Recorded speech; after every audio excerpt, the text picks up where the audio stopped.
안녕하세요. 알쓸맥자 비난세입니다. 한 주 잘 보내셨나요? 원슈타인 산 할아버지 듣고 왔습니다. 저희 맥주 뉴스 이어가 볼게요. 제가 2023년 자료를 분석을 해서 오마이뉴스에 기고를 했습니다.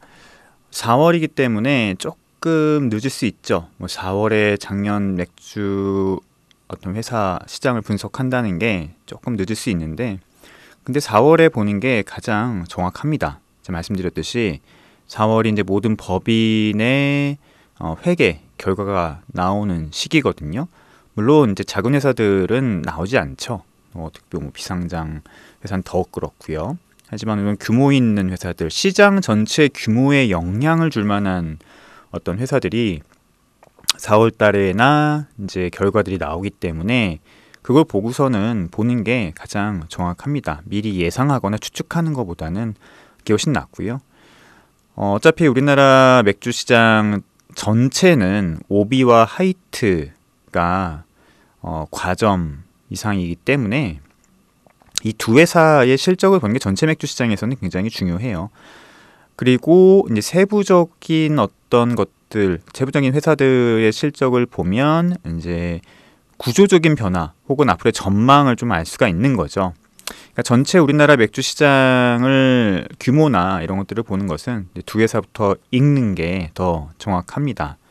그래서 저희가 이제 다트라고 해서 금융감독원 전자공시 자료가 있어요. 그래서 금융감독원에 오피셜하게 결산 자료를 내는 것들을 누구나 볼 수 있습니다. 그래서 그것들을 좀 분석하시면 여러분들도 국내 맥주 시장을 좀 아실 수 있을 거고요. 일단은 첫 번째로는 작년에 이제 제가 분석한 맥주 시장이 한 3조 7천억 정도 됐고, 소매 기준으로 그렇게 좀 했었는데, 역시 올해도 그 정도 되는 것 같아요. 일단은 시장의 성장은 없었다라고 보는 게 맞는 것 같습니다. 비슷하거나 조금 떨어지거나 뭐 그랬던 것 같아요. 그래서 맥주 시장은 여전히 하락 시장이다. 성장하는 시장은 확실히 아니다라는 것이고요. 이거는 10년 내내 주로 왔습니다. 10년 내내 맥주 시장은 전체 파이가 커지지 않는 어떤 역성장 시장이라고 보시면 될 것 같고요. 그러니까 뭐 놀랍죠. 왜냐면 커피 시장 같은 경우가 뭐 10조가 넘어간다고 하고, 맥주 시장은 계속 줄어들고 있어요. 3조 7천억 시장 정도 되는 거라고 보시면 될 것 같고요. 전체 술 시장이 한 10조 정도 된다고 몇 해 전부터 얘기했는데, 제가 봤을 땐 전체 술 시장을 제가 해본 건 아니지만 그냥 뭐 조금 더 떨어지지 않았을까라는 생각이 듭니다. 근데 이 추세는 한국뿐만 아니라 전 세계 술 시장이 그렇습니다. 알코올에 대한 섭취가 줄어드는 그런 어떤 풍토가 계속 이루어지고 있다라고 보시면 될 것 같아요. 가장 중요한 이제 오비의 실적을 보면은, 오비 같은 경우는 전체 매출은 한 100억 정도 줄었다고 나와 있습니다. 1조 5,500억 원. 그러니까 작년에 1조 5,600억 원 정도 했거든요. 그러니까 살짝 줄었죠. 오비로서는 조금 기분이 상하는 한 해가 되지 않았을까 싶습니다. 그래서 1조 5,500억 정도가 됐고요. 근데 문제는 이 오비가 영업이익이 1,200억이나 줄었어요. 광고 성전비가 한 200억 정도 늘어난 것도 있지만, 근데 보니까 매출 원가가 굉장히 올라갔더라고요. 아무래도 인플레이션이 굉장히 심했죠. 저도 마찬가지입니다. 일단은 몰트 비용 굉장히 올랐고요. 몰트 비용 몇 프로 올랐나요? 한 30-40% 오른 것 같아요. 원재료 비용만.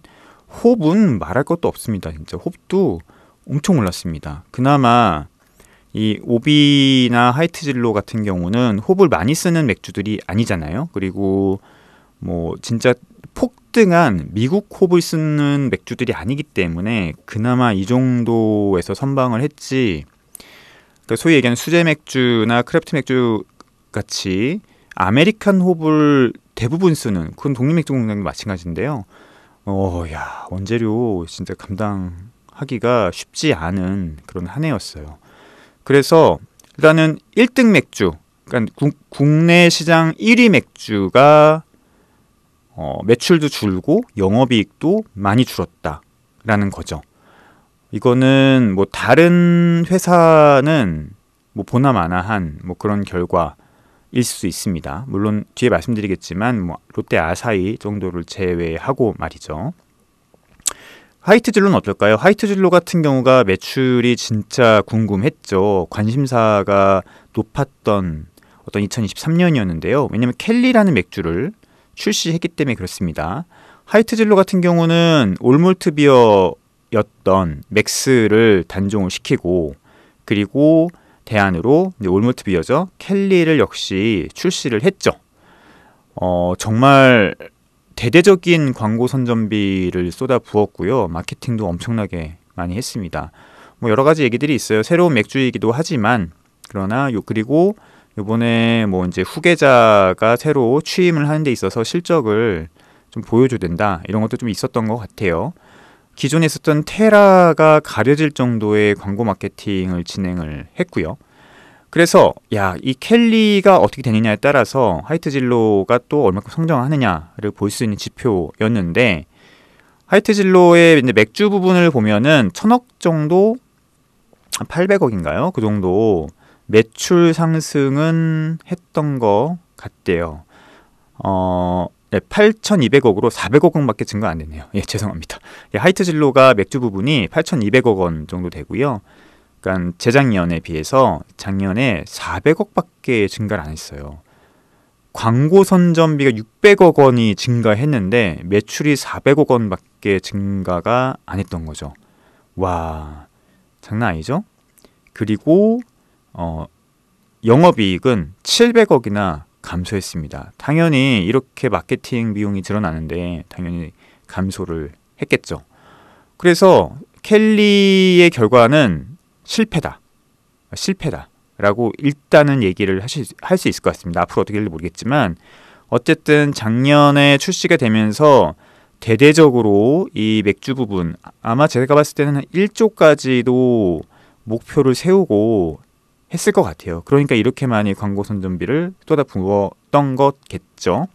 그런데 겨우 400억 원의 증가에 멈췄다라고 말씀드릴 수 있을 것 같고요. 반대로 어떻게 보면 오비는 선방한 거죠. 오비도 역시 광고 선전비를 여기에 맞대응해서 올렸거든요. 그리고 카스와 한맥, 기존의 맥주들 갖고서는 이 켈리의 어떤 부상을 막으려고 했는데 어쨌든 켈리가 성장하지 못했다. 그리고 그에 반해서 뭐 카스나 한맥이나 이런 부분에 대한 매출은 상대적으로 덜 떨어졌다. 잘 방어한 거다라고 저는 보여지고 아마 오비 수뇌부들도 이걸 알고 있을 겁니다. 켈리가 새로 나왔을 때 긴장을 많이 했을 텐데 그래도 이 정도에서 막은 것은 잘 선방했다라고 봅니다. 그러면 올해 화이트 진로는 켈리에 대한 마케팅을 여전히 이렇게 공격적으로 진행할 수 있을까요? 힘들겠죠. 힘들어요. 일단은 영업이익도 줄어들었고 이렇게 광고 효율이 안 나오는데 여기 또 쏟아붓는 것은 요건 진짜 화이트 진로 내에서도 굉장히 많은 이야기를 들을 수밖에 없는 일입니다. 즉 여기에 대한 분명히 맥주 쪽에서는 손해 난 거거든요. 그러면은 이것을 메꾸기 위해서는 나머지 소주 부분 이런 데서 이제 돈을 벌어서 이쪽에 메꾼 건데 내부적으로도 눈치가 많이 보이는 어떤 그런 거죠. 저는 뭐 개인적으로는 켈리가 좀 성장을 해서 오비와 좀 경쟁을 하는 모습을 보고 싶었는데 내심 좀 아쉽고요. 그런데 켈리라고 하는 부분은 저는 제 개인적인 생각입니다. 굉장히 마케팅하기 골아픈 어떤 그런 브랜드를 가질 수밖에 없었다라는 생각이 들고 제가 몇 번 말씀드렸지만 일단 켈리라는 이름 자체가 꼭 미국 여자 아이 이름 같잖아요. 굉장히 이름 선정부터 패착이 컸다. 이거는 테라가 처음에 출시되었을 때 성공 요인으로 꼽는 걸 분석해보면 알 수 있거든요. 그러니까 테라의 성공 요인이 여러 가지가 있는데 그 중에는 이름이었어요. 이름이 굉장히 중성적이면서도 강건한 어떤 맥주의 어떤 의미를 전파할 수 있는 이름이었다. 이런 것도 있었는데 켈리는 굉장히 여성적이고, 그렇죠. 우리나라 정서에 굉장히 좀 안 맞기도 하고, 안 맞아요. 어쨌든 이게 누가 이름을 지었는지 모르겠지만 굉장히 맥주 이름으로서는 개인적인 생각이지만 문제가 있는 이름이다 라는 생각이 들었고, 향미 자체도 마찬가지예요. 우리가 올몰트 비어에서 기대를 하는 것은 어드정트 라거에서는 없는 좀 더 몰티하고 약간 호피한 뭐 그런 느낌이잖아요. 조금 더 비터함도 좀 더 있고, 그래서 어드정트 맥주 라거와는 비견되는 좀 더 강건하고 좀 진한 이런 것들을 우리가 올몰트 비어에서 항상 기대를 하는데, 이 켈리는 제가 처음에 시음할 때부터 느꼈지만 너무 드라이합니다. 끝에가 굉장히 바디감이 얇고요, 드라이하고 향미 자체가 어느 면에서나 도드라지지가 않아요. 물론 뭐 하이트에서는 이제 소맥을 염두에 두고 만들었다라고 하는 얘기도 들리긴 하는데, 그럼 어드정트 라거가 할 일이죠. 오히려 그 일은. 이 올몰트 라거라고 하는 것은 그 자체만 갖고서도 라거의 어떤 진면목을 확실히 보여줄 필요가 있는데, 켈리는 그런 면에서 굉장히 약했죠. 오히려 소주를 타먹으면 좀 더 낫다는 얘기가 많이 들렸으니까 이 켈리 자체는 올몰트 라거의 그 매력이나 장점을 보여주기도 주지도 못했고, 이름도 게다가 좀 여성스럽고 좀 그런 모습이다 보니까 남성들이 쉽게, 특히 이제 올몰트 라거를 일부러 찾는 사람이라면 맥주를 좀 아는 사람들인데, 이런 사람들이 찾기가 좀 애매했다라는 생각이 듭니다.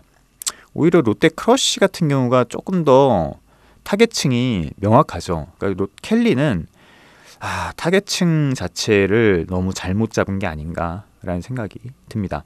어쨌든 오비 맥주와 하이트 진로, 이 두 맥주가 모두 생각보다 성장이 더뎠다라는 말씀을 드립니다. 그러면서 전체 맥주 시장의 성장도 주춤한 게 아닌가 생각이 들어요. 롯데는 롯데 클라우드 생을 단종을 시켰죠. 놀랍죠? 저는 롯데 클라우드를 단종시킬 줄 알았더니 롯데 클라우드 생을 단종시켰고요. 롯데 클라우드 생은 다른 맥주예요. 이름이 좀 비슷할 뿐 알코올 도수 다르고요. 그 다음에 향미도 조금 다릅니다. 그런데 이름을 빗어놓고 생 하나만 붙여놓으니까 내가 봤을 때 브랜드 간섭이나 브랜드 혼란이 생기면서 이게 문제가 있었던 것 같아요. 그래서 클라우드 생을 없애버리고 롯데 클라우드 크러쉬라고 하는 것을 새로 출시를 했죠. 좀 더 깔끔하고 깨끗하고 요런 맥주인데, 이제 요건 좀 지켜봐야겠죠. 광고도 조금 이제 카리나를 써서 좀 더 젊은 층을 타겟으로 하는 마케팅을 확실히 하고 있던데, 그러니까 클라우드 같은 경우는 기존에 있었던 이제 롯데 맥주, 클라우드 맥주를 좋아하는 사람들, 좋은 맥주죠. 제 개인적으로 봤을 때는 올몰트 비어입니다. 올몰트 라거입니다. 를 계속 유지시키는 전략을 쓰고 있고, 이 새로운 크러쉬는 완전 젊은 세대들을 타겟으로 하는 그런 어떤 투트랙 전략을 한 브랜드에서 보여주고 있는 게 아닌가 싶은데, 저는 뭐 내년 롯데 칠성 음료의 맥주 부분에 좀 성장이 있지 않을까 생각이 듭니다. 이 클라우드, 그러니까 롯데 맥주는 하락을 했어요. 하락을 했는데 그 하락한 부분이 그 OEM이 빠지면서 발생한 부분이거든요. 그래서 롯데 맥주의 어떤 성과는 올해, 그러니까 내년에 한번 분석을 해봐야 된다라는 생각이 듭니다. 그러니까 올해 작년에 890억 했더라고요. 그러니까 350억 정도로 떨어졌는데, 요게 이제 제주 맥주와 예전 세븐브루에서 했던 그 OEM 부분이 딱 빠지면 딱 요 정도 매출이거든요. 그러니까 이전에 비해서는 조금 는 거긴 해요. 내년에 만약에 롯데 칠성에서 클라우드가 한 1000억 정도 찍으면 제가 봤을 때는 조금 더 성장할 수 있는 가능성이 있지 않을까 싶고, 그럴 가능성이 있지 않을까. 저는 1000억 정도 봅니다. 내년에 롯데 맥주 부분을. 하여튼 요 세 개를 보시면 될 것 같고, 수입 맥주가 좀 난리 났죠. 수입 맥주 같은 경우는 일단 미리 말씀드리면 이제 하이네켄과 칭따오 1, 2위를 다퉜던 이 두 맥주 회사들이 매출도 조금 떨어졌고요. 그 다음에 영업 적자도 기록했습니다. 하이네켄이 부진한 이유는 역시 그러니까 재료 수입 부분이 비용이 늘었기 때문에 그렇습니다. 일단은 러시아 우크라이나 전쟁의 여파로 운송 비용이 엄청나게 늘었어요. 그리고 환율 부분이 증가하면서 기본적으로 수입업을 하기에 특히 유럽 쪽에서 오는 어떤 물건을 수입을 하는 데 있어서는 환경이 굉장히 나빴죠. 그리고 환경은 올해도 이어질 것 같아서 하이네켄은 당분간 조금 고전을 면치 못하지 않을까라는 생각이 듭니다. 그러다 보니까 이제 가격도 올리고 그리고 뭐 4캔만 원, 뭐 5캔 9,900원 이런 행사에도 참여를 못했는데 무조건 마이너스거든요. 그런데 올해도 아마 좀 이어지지 않을까 싶고요. 중동 전쟁 위기 때문에 또 역시 수입 부분이 문제가 생겼다라는 뉴스를 좀 들었어요. 그래서 올해까지는 조금 이런 부분들을 고려를 하면서 보수적인 경영을 하지 않을까 싶습니다.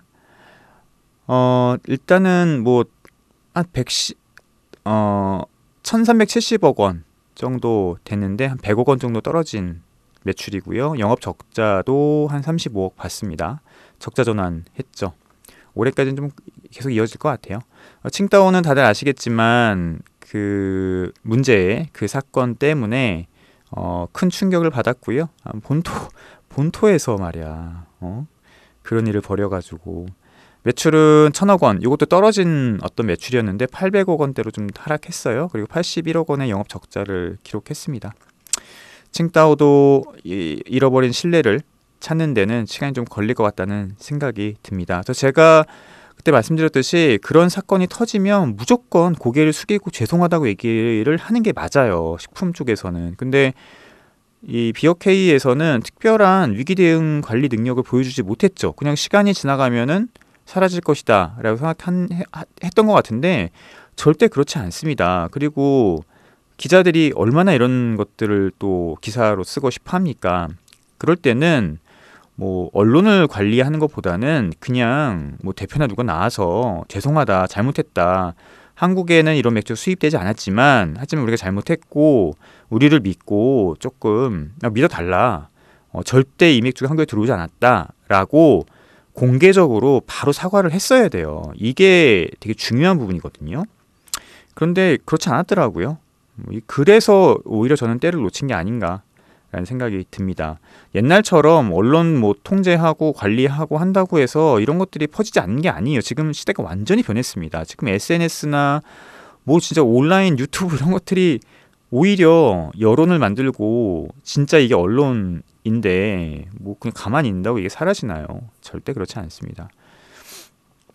제일 성장한 건 아사히죠. 아사히 작년에 제가 분명히 말씀드렸어요. 1,000억대로 성장한다고. 역시 1,000억대로 성장을 하면서 전체 한국 맥주 시장의 3위로 올라섰습니다. 뭐 솔직히 제자리를 찾은 거라고 좀 보고 있고요. 그래서 뭐 놀랍진 않습니다. 아마 요 3위 자리는 계속 이어갈 것 같고 나머지 일본 회사들 맥주들도 이제 자리를 찾아서 올라올 것 같아요. 그래서 뭐 아사히가 드디어 3위가 됐다. 그리고는 뭐 원래 아사히의 자리였다라는 말씀을 드려야 할 것 같습니다. 또 지금 수입 맥주는 옛날에 굉장히 다양하고 단체롭던 시장에서 굉장히 단순한 시장으로 바뀌었습니다. 몇 개의 대기업과 그 다음에 대형 맥주 수입 회사들이 다시 시장을 재편하고 있는 중이다라고 보시면 될 것 같고요. 예전에 마트나 뭐 편의점이나 이런 데 가면은 진짜 얼마나 많은 수입 맥주들이 있었어요. 정말 저 같은 사람들한테는 기회의 순간이었죠. 한국에서 전 세계 맥주를 마트나 편의점 혹은 바트샵에서 사 먹을 수 있었으니까 굉장히 땡큐한 그런 시간이었는데 그런 시간들이 사라지고 있다. 그래서 제가 맨날 말씀드리죠. 있을 때 빨리 드시라 라는 말씀을 드리는데 그렇습니다. 그래서 이게 소비자들한테는 조금 안 좋은 어떤 시그널일 수 있겠지만 그러나 수입 맥주 회사 입장에서는 이게 꼭 안 좋은 시그널은 아닙니다. 결국은 자잘한 어떤 수입 맥주들이 사라지게 되면서 결국은 몇 개의 메이저 회사들이 다시 시장을 재편하는 그런 과정이라고 볼 수 있고요. 그렇게 시장이 재편되면 다시 아마 시장은 좀 안정세를 차지 않을까. 리스크가 줄어들게 되는 거죠. 예전에는 뭐 이상한 진짜 이상한 맥주들 많이 들어왔거든요. 이상한 맥주가 뭐 이상한 브랜드라는 뜻이 아니고 이렇게 다양한 맥주들이 많이 들어와서 되게 재밌었었어요. 근데 지금은 그런 시장은 이제 끝났다라고 보시면 될 것 같습니다. 그래서 올해까지는 이제 수입 맥주 회사들이 좀 고전을 할 것 같고요. 여러 가지로 좋은 시그널은 하나도 없습니다. 올해 정도 지나고 내년 정도 되면은 수입 맥주도 좀 안정을 찾지 않을까 싶고, 매출이나 어떤 영업이익 부분에서도 아무래도 다시 반등할 수 있지 않을까 생각됩니다. 올해까지는 아마 좀 힘드실 것 같아요. 수제 맥주, 수제 맥주 큰일 났죠. 뭐 수제 맥주는 제가 여러 번 말씀드렸지만 이제 한 사가가 끝났습니다. 수제 맥주라고 불리우는 이제 그 카테고리의 1막이 끝났다. 빛이 보이지 않는다. 터널로 들어섰다. 제가 그렇게 표현했는데요. 제주 맥주는 뭐 말씀 안 드릴게요. 지금 너무 많이 얘기를 해서 따로 말씀 안 드려도 될 것 같고, 그러면 세븐브로이는 어떨까요? 세븐브로이도 드디어 적자 전환을 했습니다. 큰일 났죠, 지금. 2021년에 400억 원으로 정말 너무 큰 성장을 했죠. 너무 폭발적인 성장을 했어요. 그러다 보니까 거기서 어떤 장밋빛 미래를 그리면서 공장 투자도 하고 엄청난 투자를 많이 했거든요. 그런데 작년에 120억 원을 급감을 했고 영업이익도 61억 원으로 돌아섰습니다. 이게 큰 거죠. 제조업이 지금 익산의 공장을 그렇게 많이 투자를 했는데 매출이 이렇게 안 나온다라고 하는 것은 앞으로 굉장히 이제 힘든 시기가 다가올 것이다. 코넥스라는 시장에 상장을 했는데 굉장히 리스크가 높은 시장이죠. 요 시장이 성장한 것은 제가 봤을 때는 그냥 쩐주들의 요구가 컸을 가능성이 큽니다. 여기서 다시 코스닥으로 올라간다고 하는 것은 제가 봤을 때는 좀 요원해 보이고, 더구나 매출이 이렇게 줄고 내년에 매출이 올해 매출이 더 줄을 거예요. 쉽지 않을 것 같습니다. 그리고 카브루 같은 경우도 60억 원으로 매출은 거의 그대로지만 역시 당기손익이 계속 적자 상태고요. 단 적자가 좀 줄었더라고요. 여러 가지에서 좀 줄였어요. 보니까 뭐 인건비 부분이나 공장도 매각하면서 손실을 줄이려고 하는 모습이 지속적으로 보여준다. 요거는 뭐 진주엠에서 또 관리하고 있기 때문에 그런 의사결정을 하고 있고, 아마 올해도 계속 내년에도 힘들고 힘들지 않을까라는 생각이 들고, 플래티넘 같은 경우는 재작년에 3억 매출이었는데 그때 예산 공장 한참 세울 때였거든요. 작년 32억까지 그래도 매출을 엄청나게 늘렸더라고요. 하지만 이제 단기 순손실이 한 7억 정도 보고 있습니다. 근데 플래티넘이 제가 봤을 때는 제가 꽤 오래전부터 말씀을 꽤 드렸었죠. 플래티넘 정도가 아마 이 시장에서 계속 살아남아 있지 않을까 예언합니다. 제가 살아남으면서 요 시장이 없어지는 건 아니거든요. 요 수제 맥주 카테고리들이, 편의점 카테고리가 아마 플래티넘이 요 역할을 담당하면서 그래도 먹고 사는 회사가 될 것이다 라고 제가 한번 예언을 해봅니다. 수제 맥주 회사들은 좀 암울하고요. 답도 없습니다. 왜냐하면 이게 기본적인 구조가 달라요. 제가 몇 번 말씀드렸잖아요. 저 대기업 라거들은 브랜드가 다르지만 들어가는 재료나 호비나 뭐 이거 비슷해요. 4도나 5도나 솔직히 비슷하고, 알코올 도수 홉도 비슷하고 라거잖아요. 공정도 단순합니다. 그렇기 때문에 뭐 크게 브랜드가 좀 다양하다 하더라도 마케팅 리스크나 관리 포인트가 많지가 않아요. 그러니까 그 얘기는 비용이 그만큼 줄어든다는 얘기죠. 그런데 이 수제 맥주 회사들, 크래프트 맥주들은요, 일단은 종류가 너무 다양하잖아요, 스타일이. 그리고 들어가는 홉도 다르고 몰트도 달라요. 그러다 보니까 관리 포인트가 엄청나게 많다는 얘기예요. 할 때마다 공정이 바뀌고 시간도 다르고, 그쵸? 그리고 홉도 일단은 아메리칸 홉을 쓰기 때문에 이건 뭐 유럽 홉에 비해서 기본 2배에서 2.5배 비싸단 말이에요. 이게 기본적으로 매출 원가 자체가 달라요. 그래서 이 수제 맥주 회사들 재무제표를 보면은 결국은 어디서 문제가 생기냐? 매출 이익에서 문제가 생겨요. 매출액이 일정하면 기본적으로 매출 이익이 일단은 높게 나와야지 나머지 판관비 빼고 해서 이익이 나오는데, 기본적으로 이게 제조 원가 자체가 너무 높기 때문에 매출 이익부터 너무 낮게 나와서 마이너스가 날 수밖에 없는 구조거든요. 둘 중에 하나예요. 그러면 비용을 줄이든지 매출을 엄청 높이든지. 매출을 높이려고 했는데 지금 이제 세상 안 되는 거죠. 그러면은 뭐 원가를 낮춰야 되는데 가능한가요? 불가능해요. 그렇기 때문에 수제 맥주 회사들의 미래는 여전히 조금 암울하다. 결국은 작은 시장을 그냥 한두 회사 정도가 나눠 먹으면 그럼 될 것 같습니다. 그 나머지 회사는 뭐 할 수 없죠. 그래서 요 수제 맥주, 편의점 수제 맥주 카테고리는 결국은 치킨 게임이 될 것이고 살아남는 한두 회사가 이 시장을 모두 먹을 것이다 라고 하는 게 저의 예언입니다. 크래프트 맥주 회사는 네, 일단 생존하자고요. 네, 그리고 대신에 크래프트 맥주 회사들은 문화적인 헤게모니를 잡을 가능성이 굉장히 큽니다. 그래서 이 한국 맥주 문화의 헤게모니는 크래프트 맥주 씬이 한 3년 정도 뒤에 이제 다시 잡으면서 끌어갈 것이라고 저는 보고 있습니다. 한 3년 정도 보고 있습니다. 전체 한국 시장 맥주 시장은 결국은 대기업 맥주 시장과 대기업 이제 수입 맥주 시장이 이끌어갈 것이고, 하지만 문화는 크래프트 맥주, 요 작은 브루펍들, 그다음에 뭐 브루어리들, 뭐 이런 어떤 맥주 씬들이 이끌어 나갈 것이 크다라고 정리를 해 보겠습니다. 2024년 올해 힘듭니다. 올해는 다 힘듭니다. 무조건 힘듭니다. 경제 상황 안 좋고요. 환율 올라가고요. 물가 올라가고요. 맥주 시장 무조건 안 좋을 수밖에 없고, 그나마 좀 좋으면 저쪽에 대기업 맥주 쪽은 좀 괜찮을 가능성이 높고요.